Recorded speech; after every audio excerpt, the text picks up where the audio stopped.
ومن الناس من يشتري لهو الحديث ليضل عن سبيل الله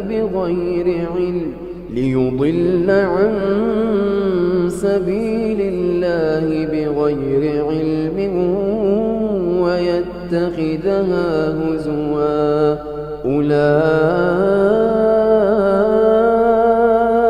لهم عذاب مهين وإذا تتلى عليه آياتنا ولى مستكبرا كأن لم يسمعها كأن في أذنيه وقرا فبشره بعذاب أليم. Everybody likes music. Everybody enjoys music. Everybody enjoys singing and dancing and being cheerful. So why would someone say it's haram? It's very simple. To know the ruling over something, we have to go back to the Quran and Muslim. We are Muslims. We have to go back to the Quran and to the Sunnah. Do we get our religion from out of the Quran and Sunnah? No. If you go to the Sunnah, the most authentic book for Muslims, any Muslim Sunni, you would ask him, you would say Sahih al-Bukhari. This is the most authentic book on earth after the Quran. And in Sahih al-Bukhari, the Prophet ﷺ tells us that there will be people of my ummah making haram things halal. And they would make adultery, fornication. They would make silk. They would make consuming intoxicants, khamr, and music instruments halal. 4 things. The Prophet ﷺ told us that there will come people who would make these haram things halal. So the Prophet is the one who told us that music is haram. And the evidence behind it is overwhelming. There is no scholar on earth, Muslim scholar, that allows you to listen to Beyonce and Madonna and Michael Jackson and those. That is completely out because, number one, it's dirty, it's filthy, the lyrics are horrible, terrible. They encourage you to move your body and to shake your thing, as they say. May Allah forgive us, really. You move your body, you are sexually hyped up. So it's a dirty industry. Ask those who are in it. It's filthy. When you hear about music, you hear about how to attract the opposite sex, and it's all about love and all about, you know, your emotions. And so at home you're not happy. When you go to work, you see someone you're working with and you're busy thinking, ooh, the music fits exactly here, and so on. Things are happening. People are tampering with our minds. The power that music has on humans' mind has been well documented for thousands of years. Hundreds of scientific studies have proven that music can have a profound effect on human emotions, sensory perceptions, and behavior. In 1839, Heinrich Wilhelm Dove made a fascinating audio discovery when he uncovered this strange phenomenon of binaural beats, which are special frequencies within music that affect how brainwaves behave and consequently our mood. A more recent study in 2012 by psychologist Annette Schirmer uncovered that our perception of the external world can be directly affected by musical rhythm, because our brainwaves become in sync with auditory beats. What's most intriguing about this study is that Schirmer realized that when people move in synchrony, they are more likely to perceive the world in synchrony. This means that our mental process can be altered simply by using music to manipulate brainwave oscillations.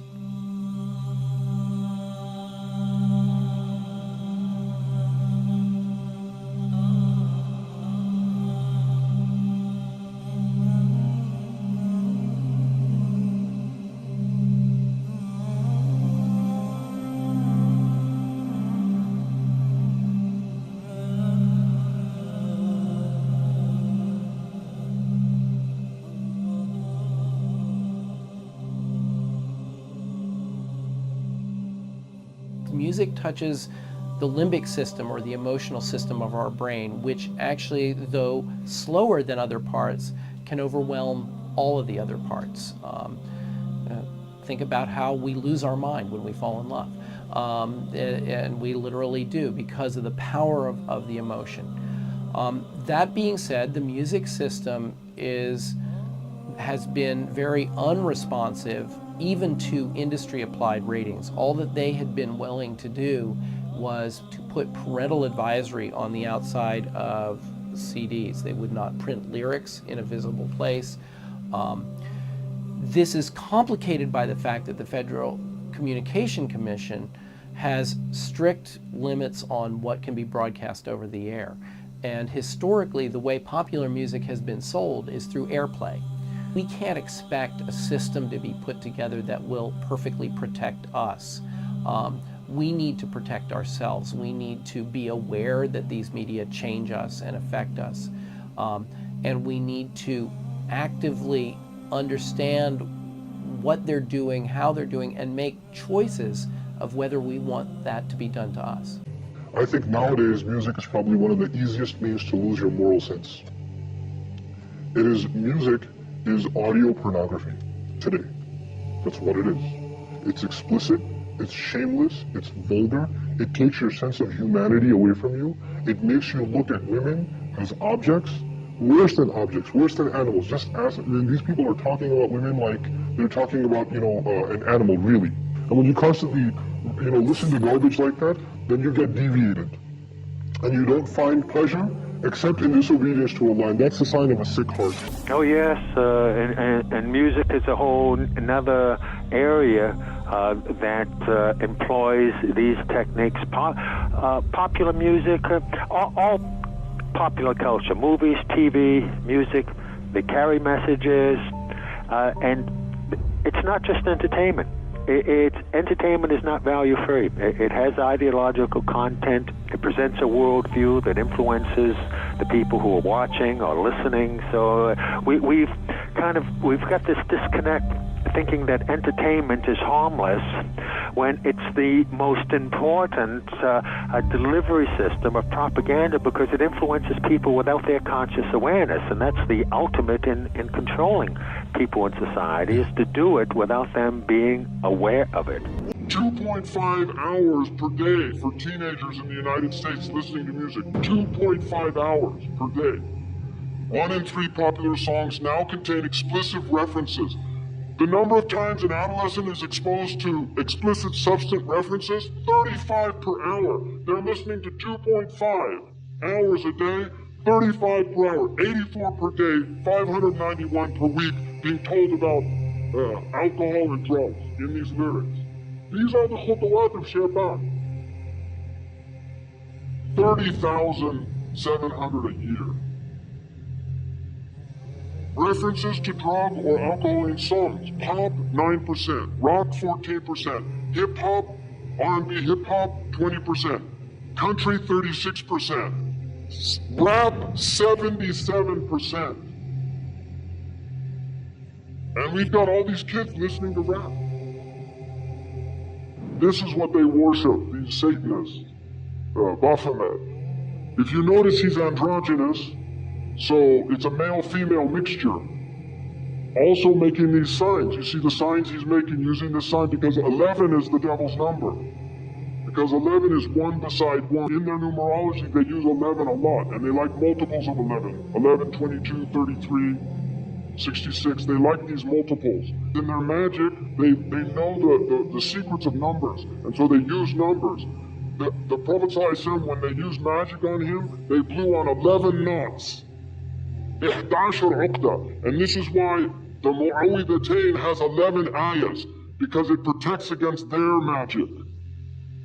So this is real stuff, people. I'm not making this up. This is real stuff. You can see Madonna imitating here Baphomet, right? Because she's one of them, and she's a numerologist. She is a numerologist. She practices numerology. Lady Gaga's got tens of millions of followers. So the devil has plenty of followers on Twitter. Now this man over here, Mauvais, started the Church of Satan. He wrote a satanic Bible, and he explained that symbol that they're all doing, that symbol, he said, was a curse symbol of devils. That's the way they put curses on people. And you've got people at rock concerts, they're all doing it, thinking it's cool. Marilyn Manson was a follower of Anton LaVey. He has tens of thousands of people go to his rock concerts. He has them openly denounce God. Openly. He says, I want you all to reject God tonight. And they all do it. So this is real stuff, people. He's very committed to this. He's a minister in the Church of Satan, and they use music, because music is fitna, it's enticing, it sucks you in, you like it, it's enjoyable. Now here's Miley, with her little horn hair, right? What is this? She had millions of followers of little kids in America, and this is what she turned into. And if you look, you see, where did she get that? Kali. A demon from the Hindu tradition of destruction, because this is a destroyer of the innocence of youth. She has literally, she's possessed by Kali. And she couldn't stop putting her tongue out. She was even asked, why do you do that? She said, I feel compelled to do it. Because this is who's really moving things around, Kali. A demon. If you notice, they use also backwards, haram, to recite the Quran backwards. This is well known because in magic they recite things backwards. Alistair Crowley taught them to learn how to talk backwards. John Lennon actually knew how to speak backwards. There's recordings of him speaking backwards. And they do backmasking on their albums where they actually play things in reverse. Led Zeppelin, followers of Alistair Crowley, did this on one of their albums. So you're getting literally magical messages. Number one problem in Hollywood was and is and always will be pedophilia. That's the biggest problem for children in this industry. The casting couch even applies to children. Oh yeah. Not in the same way. It's all done under the radar. Nobody talks about pedophilia. It's the big secret. And it's widespread? Oh yeah. You're doing really well now, but didn't you release a CD like almost 10 years ago? Yeah, I mean, I released a gospel record when I was 15 because I grew up in, a household where all I ever did was listen to gospel music, and my parents are both traveling ministers, and so I kind of sang about, what was going on in my life at 15, and that's how I got introduced to the music industry. I swear I wanted to be like the Amy Grant of music, Yeah. but it didn't work out, and so I sold my soul to the devil. I sold my soul to the devil. I know it's a crack deal.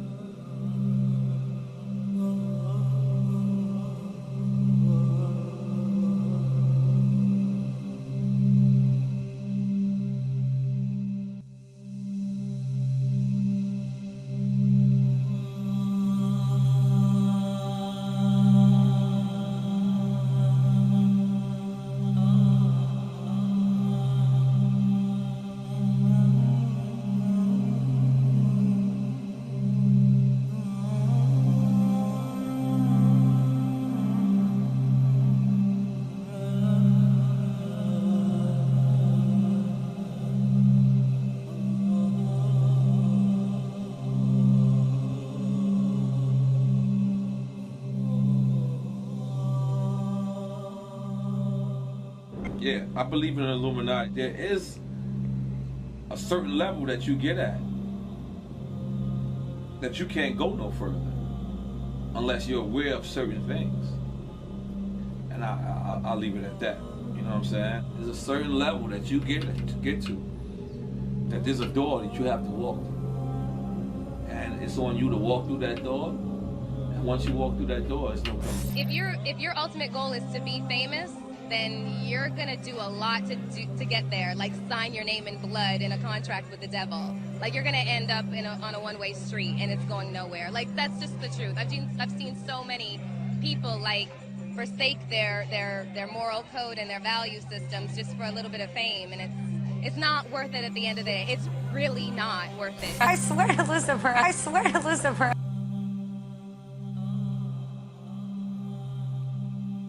We're seeing a society that not only has a lot more people of lower IQ, but a lot fewer people of higher IQ. In other words, a dumbing down, a chemical dumbing down of society. So everyone's sort of mediocre.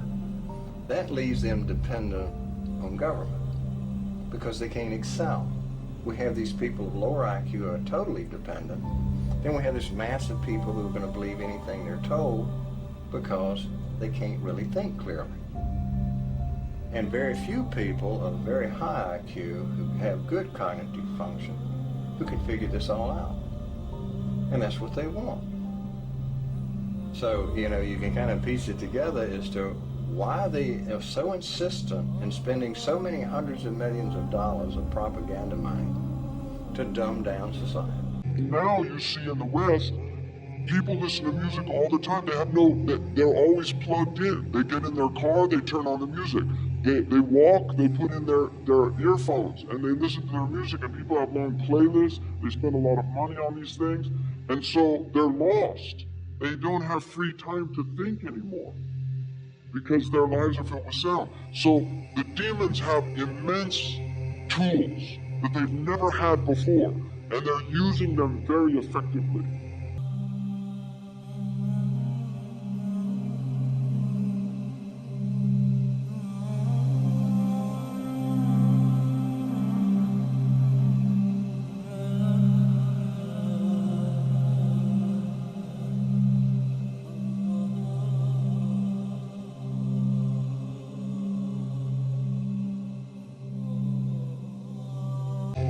يعزفوا على رؤوسهم بالمعازف. Musical instruments will be on their heads. How did he know about that? That's what it says. I didn't make that up. It says they'll have معازف على رؤوسهم معازف. On their heads are musical instruments. Who would have thought, who would have known what that meant at the time of our Prophet ﷺ? But now we see it, all these people everywhere. Your mind is filled with their thoughts.